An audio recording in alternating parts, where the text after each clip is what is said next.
but now we're not. We gonna catch a fire for God.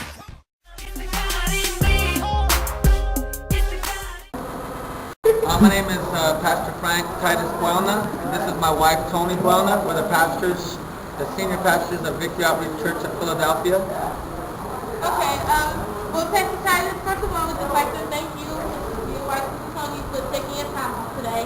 I'm just going to ask you a couple questions. We're going to just get to the way you feel. First, I would like to ask you, how many years have you been saved? I've been saved 26, going on 27 years in Victory Outreach Ministries.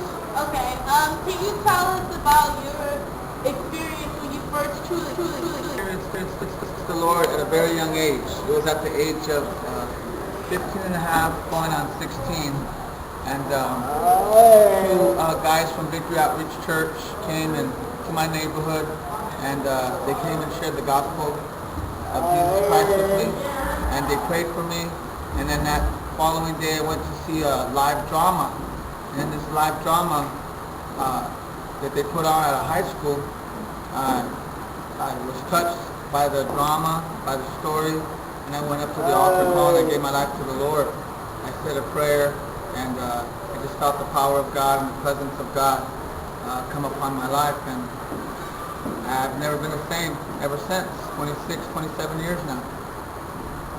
Okay, well then I would like to ask you, what was your life like before you gave your life to Christ? My life before giving my life to Jesus was a life that was full of violence. I was a young gang member in Southern California, and I was already kicked out of 2 schools, and I was already hanging out with other gang members twice my age, and I was already looking forward to going to juvenile detention centers, and then to finally graduate and then go to prison. And my life was just full of despair, full of discouragement. It was full of a lot of hate, rejection, bitterness, and anger. How has your life been since you gave it to Christ? Well, it's been great. My life has been great. God has given me love for souls, love for people, love for my city of Philadelphia here, and love for young people. And my life now is the total opposite of how it was. As I shared earlier, my life was full of violence, hate, bitterness, rejection, anger. Now my life's full of peace, joy, love, wanting to help people and young people especially reach their full potential in life. So my life is great. It's full of peace now, and it's full of contentment and satisfaction as well. Okay, well, thank you, Pastor Titus, for the sweet time. Do you have anything to say? Just that, God has a purpose for everyone's life, and as a young person, it's important that you find it, you know it, so that you're not wandering around aimlessly like a lot of young people that are running our streets in Philadelphia, but that you know that God has a special plan for your life, and that you will come to know Him, and He will show you, and He will direct you, and He will keep you He will prosper you. He'll give you a successful life if you trust Him with your life. And I found that in Christ. I found that I had purpose for living. That one time I was a young lady without direction. I was suicidal. I didn't want to live anymore. But I thank God that He came right on time when I was 12 years old, and I gave my heart to Him. And my life has not been the same since. And He blessed me with a good husband and children. He kept me throughout all these years. He's been faithful to us. And He'll do the same for you and for your family. So I want to share with you the love of Christ, that He is real, and that there is a purpose for your life.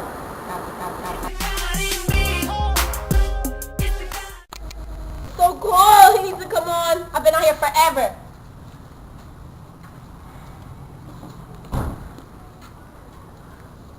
Jose. No, didn't I tell you not to come by my crib? But just hear me out. No, I'm sick of hearing you out, alright? Why don't you believe me? Because, why would I believe you? Can you just hear me No, out? I don't want to hear it. Like, why is that being nosy for? Why not talking to Yo, who you talking to?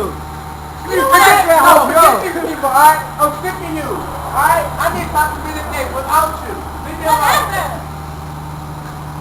Jose!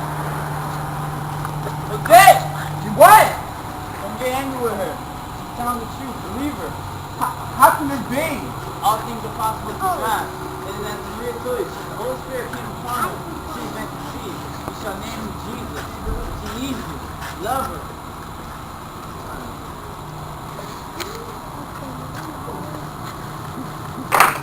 Woo woo! Woo woo woo!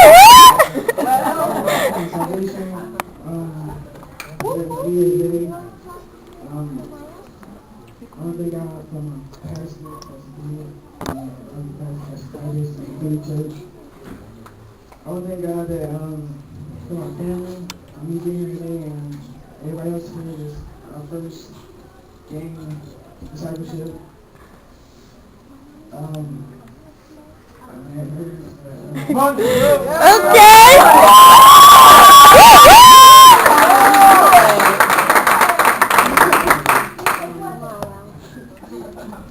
thank God for my uncle, because a couple of I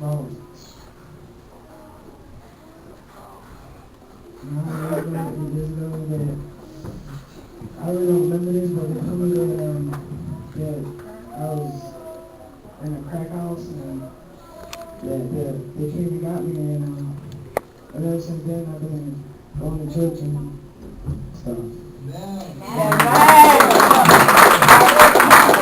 Leader like that. Hello, so now we need some young people that are going to back us up. So we can do everything we want to do for God.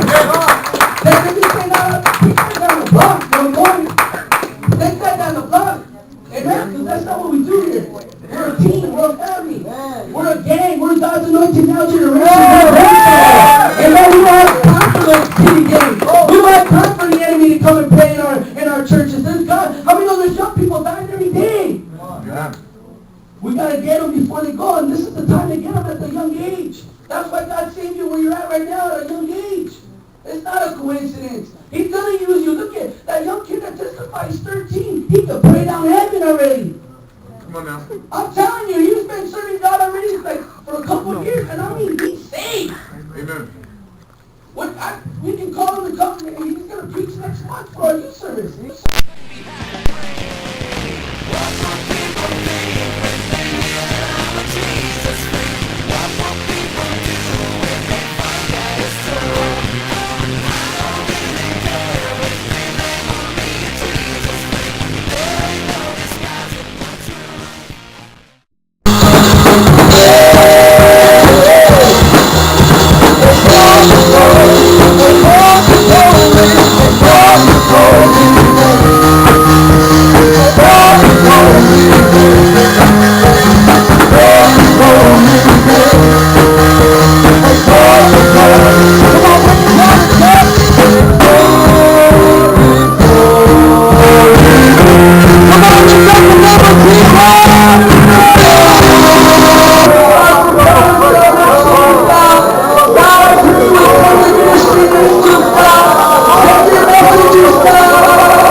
Okay. How old were you when you first accepted Christ into your life? I was 12 years old. It was August 12th of 2008, and I came to church, and it was just amazing. Why did you decide to accept Christ?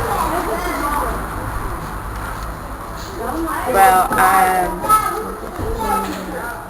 I really didn't decide it. It just like happened. Like my brother, he brought me to church. He brought my mom and my brother and sister to church, and then we just kept on coming, and that's when we just started singing. And it's been a wonderful experience that we've been here. Okay. What was your life like before you gave your life to Christ? Oh man, it was like, oh my God. I was staying out all night. Well, not out in the streets, but like in front of my house till like 5 in the morning, partying and dancing and stuff like that. I got pregnant. I had my son. He's 9 months, but he's a gift from God, and I thank God for that. What is your life like now that you have Christ in your life?